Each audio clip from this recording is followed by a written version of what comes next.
Hello everyone, मैं are के झा फिर से हाजिर हूँ एक नए आईपीओ का रिव्यू लेकर के।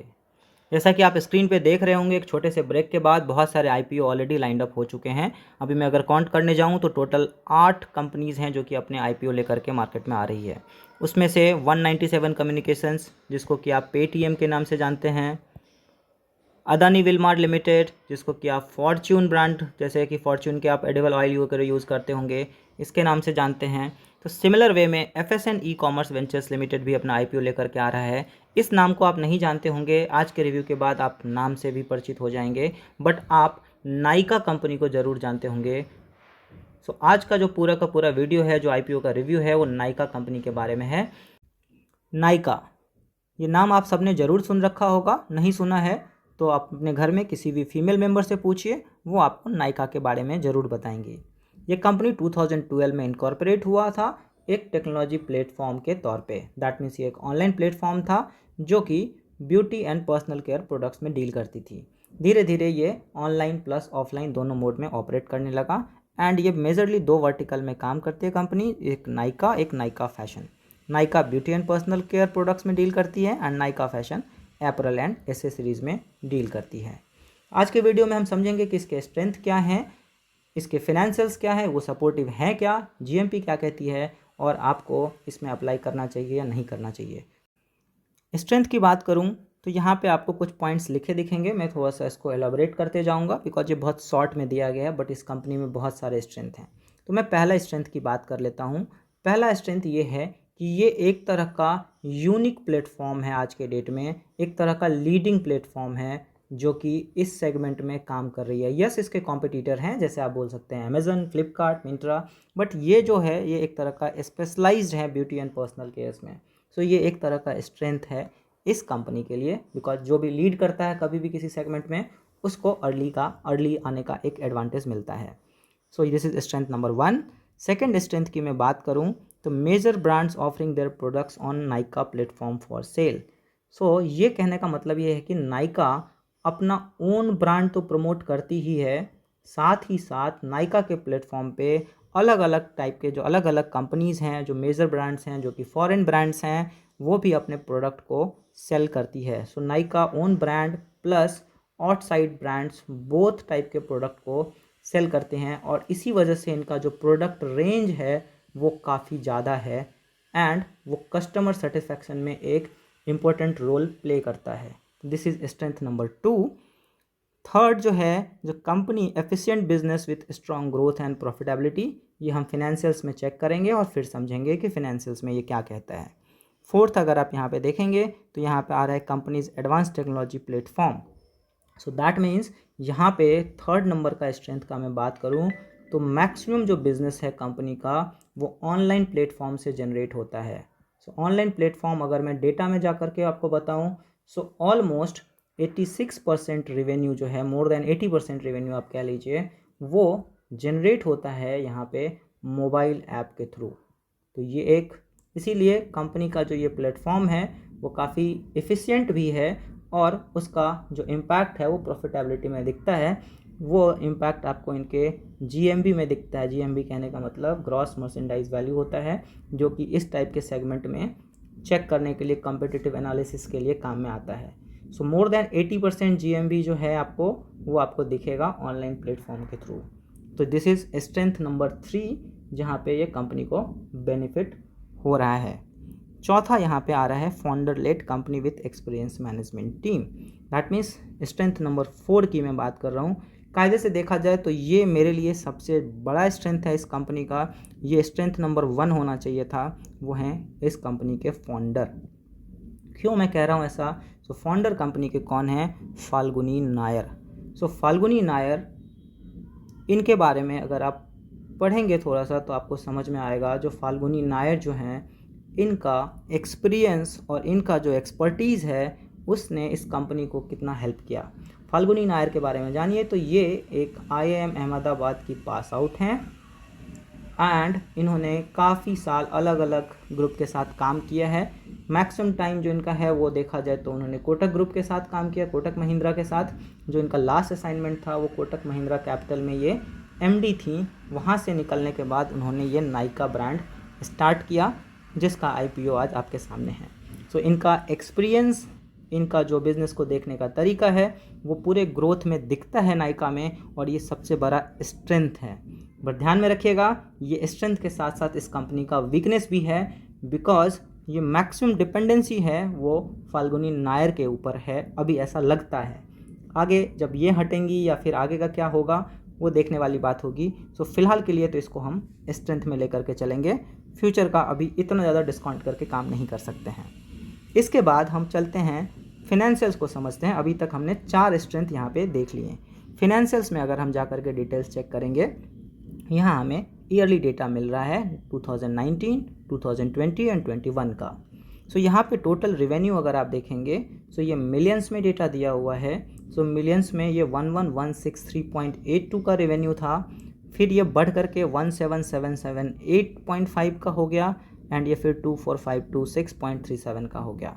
एक्चुअल आपको समझ में आएगा प्रॉफिट आफ्टर टैक्स का डेटा देखिए।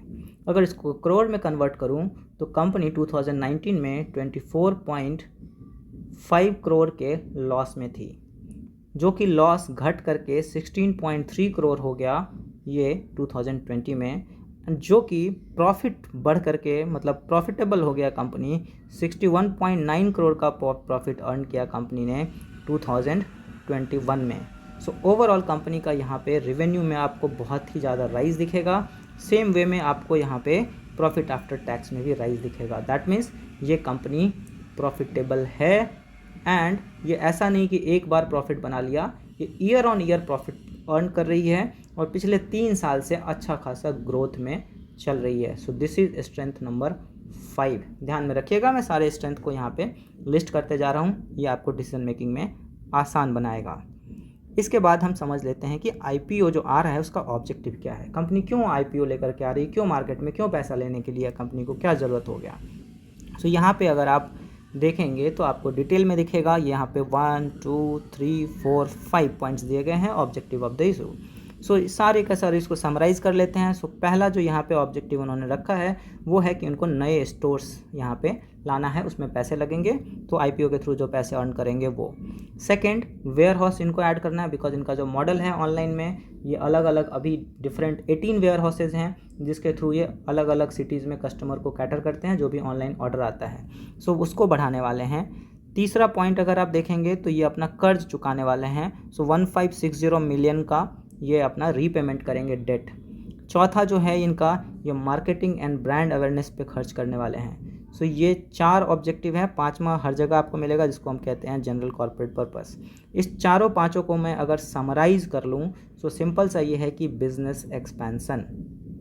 सो बिजनेस एक्सपेंशन ये मोटिव है इस आईपीओ का। तो ये आपको पॉइंट नंबर 6, स्ट्रेंथ नंबर 6 हो गया है कि आईपीओ का पैसा वो बिजनेस एक्सपेंशन में यूज़ करने वाले हैं। 6 हमने देख लिया। इसके बाद हम ग्रे मार्केट प्रीमियम भी चेक करेंगे, बट उससे पहले हम देख लेते हैं इंपॉर्टेंट डेट्स क्या हैं जिसमें आपको अप्लाई करना है। जैसा कि आप देख रहे हैं 28 अक्टूबर से ये मार्केट में सब्सक्रिप्शन के लिए आएगा, एंड नवंबर 1 तक आप इसमें अप्लाई कर पाएंगे। फेस वैल्यू 1 पर इक्विटी शेयर रखा गया है। फेस वैल्यू में अगर आपको कोई कन्फ्यूज़न है तो आप मेरे चैनल पे एक वीडियो अपडेटेड है जिसमें आप face value, book value and market value इस तीनों के बारे में जान सकते हैं। लिंक मैंने डिस्क्रिप्शन में ऑलरेडी दे रखा है। प्राइस बैंड 1085 से 1125 रखा गया है। सो आपको इसमें 1125 पे अप्लाई करना है। 12 शेयर्स का एक लॉट है। दैट मीन्स अगर आप को अप्लाई करना है सो 13,500 रुपीज़ का आपको इसमें एप्लीकेशन डालना होगा एक लॉट के लिए।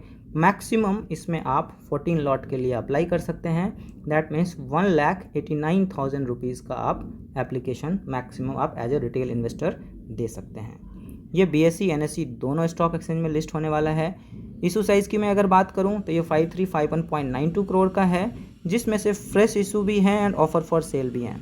तो फ्रेश इशू जो है वो कंपनी को मिलेगा, वो 630 करोड़ का है। बाकी जो बड़ा अमाउंट है 4721.9 करोड़ ये जाएगा प्रोमोटर्स के पास, जो कि अपना स्टॉक बेच करके यहाँ से निकल रहे हैं 4721।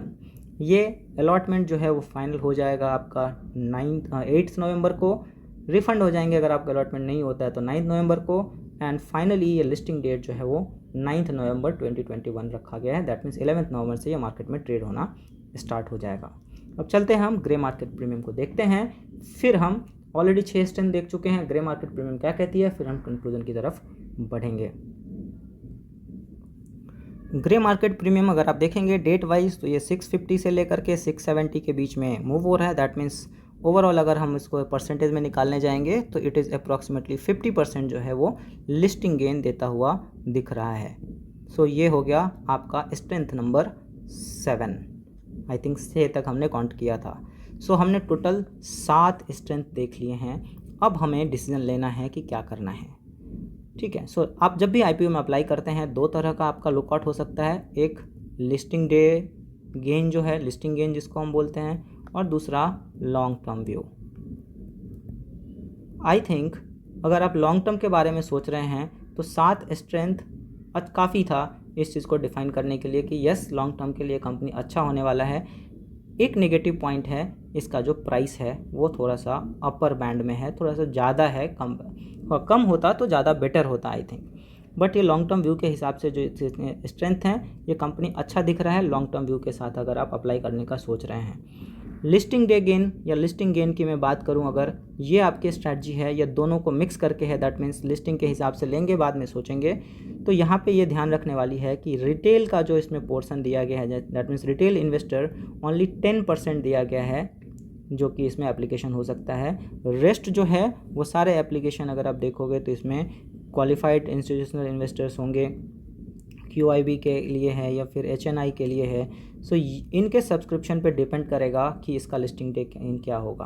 तो ये आज के डेट में जान पाना बहुत मुश्किल है, जबकि ग्रे मार्केट प्रीमियम कह रहा है कि अच्छा होगा, बट हम डिसाइड नहीं कर सकते हैं। सो आपको सेफ खेलना है यहाँ पे, तो आपको फर्स्ट डे अप्लाई नहीं करना है इसमें, आपको सेकेंड डे एंड तक चेक करना है, बिकॉज हम अभी कुछ कह नहीं सकते हैं। मार्केट 3 दिन 4 दिन से कंटिन्यूस लो पे चल रहा है, रोज़ मार्केट में फॉल हो रहा है, तो sentiments are not so positive. So हम रिस्क नहीं ले सकते हैं इसमें अप्लाई आंख बंद करके करने में।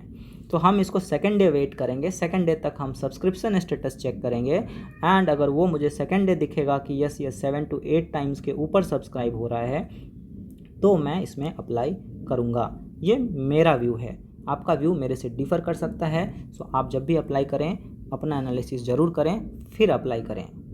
होप सारे पॉइंट्स आपको क्लियर हो गए होंगे। अभी भी कोई डाउट रहे तो कमेंट करके ज़रूर पूछिएगा। वीडियो को लाइक करें, शेयर करें, एंड फिर से एक बार बोलता हूँ चैनल को सब्सक्राइब नहीं किया है तो प्लीज़ सब्सक्राइब कर लीजिए। बने रहिए मेरे चैनल पे, तब तक के लिए थैंक यू।